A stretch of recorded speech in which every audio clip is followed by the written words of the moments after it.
What's up, y'all? This is Jesse Audello. Welcome to the Modern Music Arranger. Today, I'm going to do an in-depth video about how to write for 3-part and 4-part harmonies for your melody, no matter the instrumentation.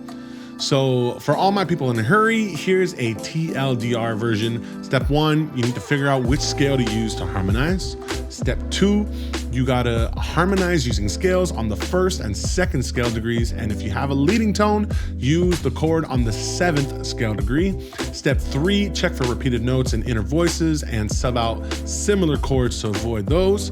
Step 4, arrange for your instrumentation and change your voicings as necessary. So before we jump in, a quick note, you're gonna need a basic understanding of how to build a major scale. And if you don't already have your major scales memorized, go memorize them. Okay, it's literally the best thing that you can do. It's the foundation for all of Western music. So any kind of music that you are performing, you're pretty much gonna need it, okay?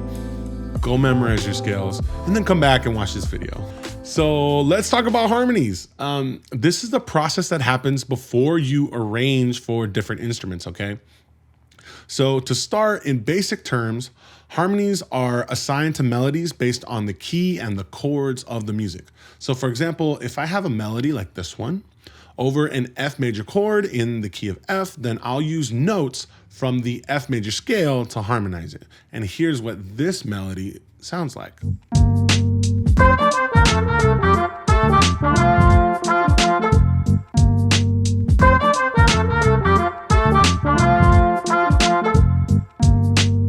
All right, but I know you're asking, how do I know which specific harmony notes to use? Okay, well, if you stack a major scale on top of itself, it creates chords. So arrangers typically use the chords on the 1st, 2nd, and the 7th scale degree of any major scale to harmonize melodies. Now, I'm gonna backtrack a little bit. This might be foreign to you guys, and I wanna explain it a little bit more in depth. So to understand this, let's start with a scale. Let's keep using F major, which looks like this in the treble clef. If we overlaid the same notes of the F major scale a third above, it would look like this. So these are intervals of thirds, simple harmonies. Now let's add another third above, and then we get triads, chords that you guys might be familiar with. Now, each of these chords is derived from this F major scale, meaning we have the option to use F major when we see any of these chords. This is the same concept that is used for improvisation or soloing over chords and is known as chord-scale relationships. So when you see a chord, you figure out which scale to go with that chord. And this is kind of how we start figuring that out. Now let's add one more third above that. Then we get 7th chords, 4-note chords. Again, any combination or progression of these chords, a chord progression, right, can utilize F major because they're all derived from the same scale. The fancy term for this is harmonic generalization. Essentially, I'm talking about using one scale over several different chords because they're all generally in the same key, right? They're all in the same key. That's why melodies in one scale can sound good over multiple chords, and we don't have to worry about switching scales from chord to chord when we're writing melodies. Okay? And the reverse is also true when we write melodies that have notes that are outside of the chord. For example, the G, B flat, and D in my melody are outside of an F major 7 chord, but it still works because they're still within the key of F, using the F scale.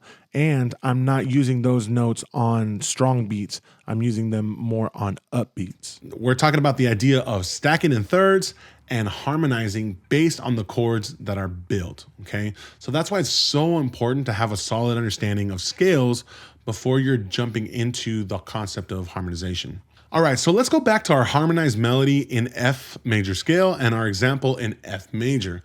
So like I mentioned before, arrangers typically use the chords on the 1st, 2nd, and 7th scale degree of any major scale to harmonize melodies. So in this case, we're talking about an F major triad, a G minor triad, and an E diminished triad.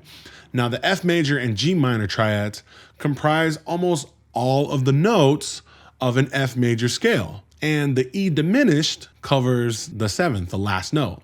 Now you could use a C major triad as well, but I find that E diminished adds more harmonic tension and color, so I prefer to use that when I'm harmonizing. Okay, so now let's apply this to our melody. From here, anytime I see F, A, or C in the melody, I'm gonna stack an F major triad. Anytime I see a G, B flat, or D in the melody, I'll stack a G minor triad. And if I use an E, I'll stack an E diminished triad. And by the way, in this example, my melody is staying as the top note of the voicings, but that absolutely does not have to be the case as long as you have the correct notes. And in fact, once you actually arrange this for different instruments, you're probably gonna have to change the voicing anyway. Let's try this on our melody. Let's start with simple intervals, simple harmonies in just two parts. For this example, I'm gonna use trumpet, tenor, and trombone. Trumpet and tenor will be in harmony, and the trombone will double the trumpet in octaves. And this is what it sounds like.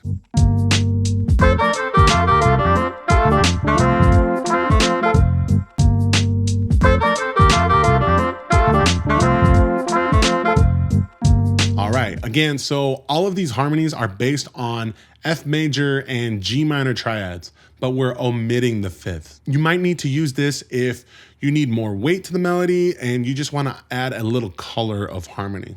If we harmonized it in triads or three-part harmony, it might look like this and sound like this.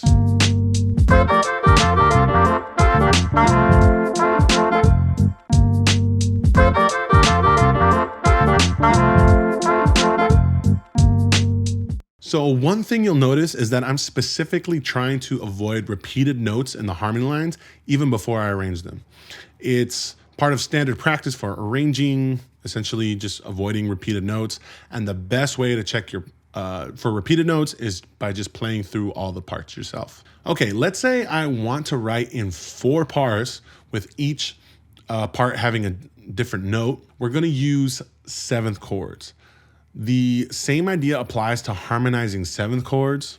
When we stack harmonies in sevenths, the chord on the first scale degree is F major 7. And on the second scale degree, it's G minor 7. On the 7th, it's E minor 7 flat 5, which is also called E half diminished 7. So we're going to use these chords, but now we have another problem. The F and the E in the F major 7 create a lot of dissonance, particularly that major 7th interval. And if you were to invert it, it would also be a minor 2nd interval. It's gonna cover up the melody if we did such a close interval, but also let's say we did have a 7th in the melody, it would just create a lot of rub. And so we're generally trying to avoid that, okay? So arrangers sometimes use substitutes like F6 or A minor 7, which have similar sounds and similar notes, okay? So let's try 7ths on a melody, and it's gonna sound something like this.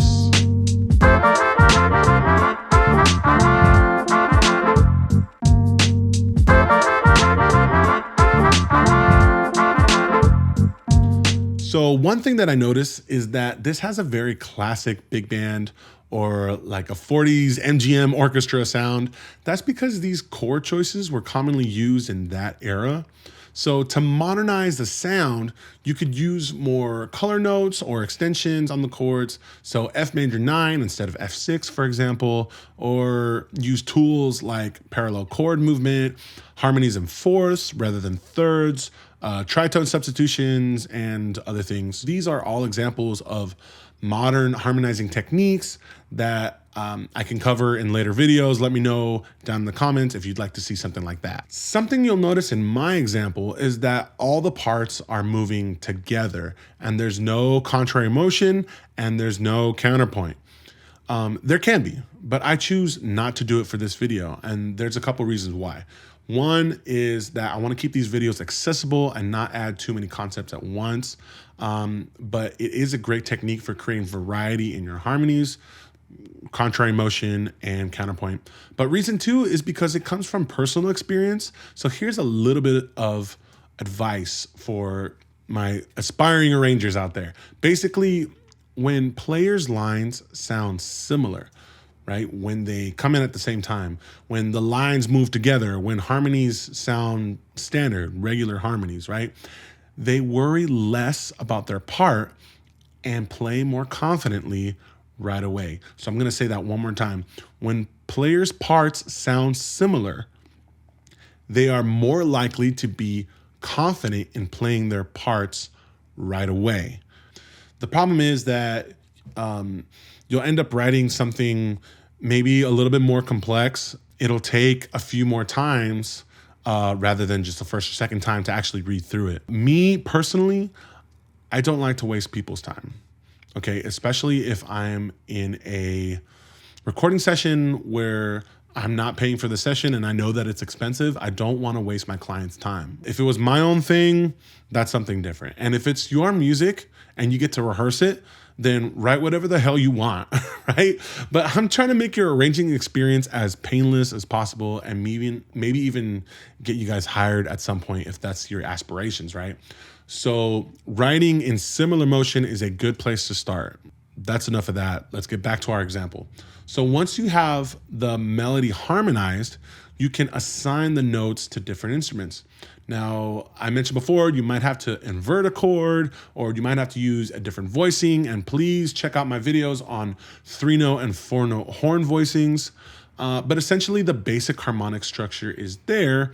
It's ready to go for different instruments. Here's a quick recap of the examples from this video.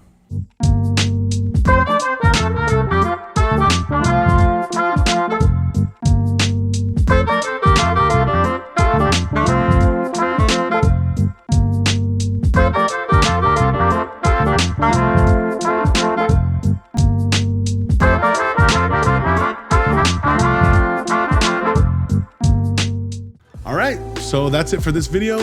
Thank you guys for watching. If you liked what you saw, please give this video a thumbs up, subscribe to the channel, and hit the bell icon to stay updated on more videos. And as always, if you have any questions or suggestions for other arranging topics, feel free to drop them in the comments below. I love to read your guys' comments. I love to see the feedback, and I love to see that people are getting genuine value out of these videos.